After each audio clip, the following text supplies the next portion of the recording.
ஒரு government laptop வச்சு ஒரு ஏஜென்சி பில்ட் பண்ண ஸ்டார்ட் பண்ணியிருக்கேன்.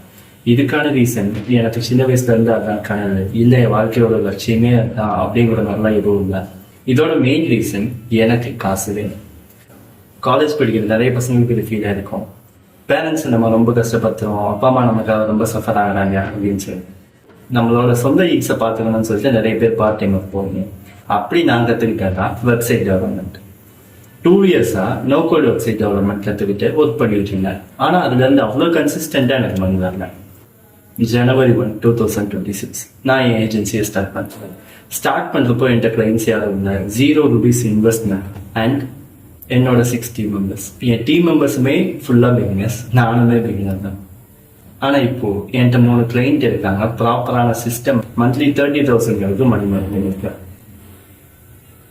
என்கிட்ட பெரிய அளவுக்கு மணி இல்லைன்னா என்னோட சொந்த நீட்ஸை பார்த்துக்கிற அளவுக்கு தான் என்கிட்ட காசு இருக்கு.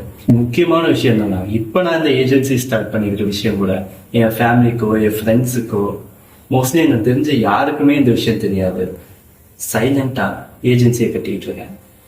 நீங்க ஒரு காலேஜ் ஸ்டூடெண்ட்னா அஃப்கோர்ஸ் இதை நீங்க கண்டிப்பா ஃபீல் பண்ணியிருப்பீங்க. பேரண்ட்ஸோட இது இல்லாம நம்மளா சொந்தமா மணி ஏர்ன் பண்ணணும், நம்மளோட நீட்ஸ் நம்ம பார்த்துக்கணும்னு சொல்லிட்டு. ஸோ உங்களுக்கு அப்படி ஃபீல் ஆயிருந்துச்சுன்னா இப்பே ஃபாலோ பண்ணிட்டு கீழே கமெண்ட் பண்ணணும். நெக்ஸ்ட் எபிசோட்ல எப்படி நான் ஃபர்ஸ்ட் கிளைண்ட்டை மீட் பண்ணேன், அவங்கள்ட்ட நான் என்னென்ன கத்துக்கிட்டேன், எப்படி அவங்கள அப்ரோச் பண்ணேன் அப்படிங்கிறத டீட்டெயிலாக சொன்னேன். மறக்காம ஃபாலோ பண்ணிட்டு கமெண்ட்ல நீங்க அதை ஃபீல் பண்ணிருக்கீங்களான்னு சொல்லிட்டு போங்க. பை.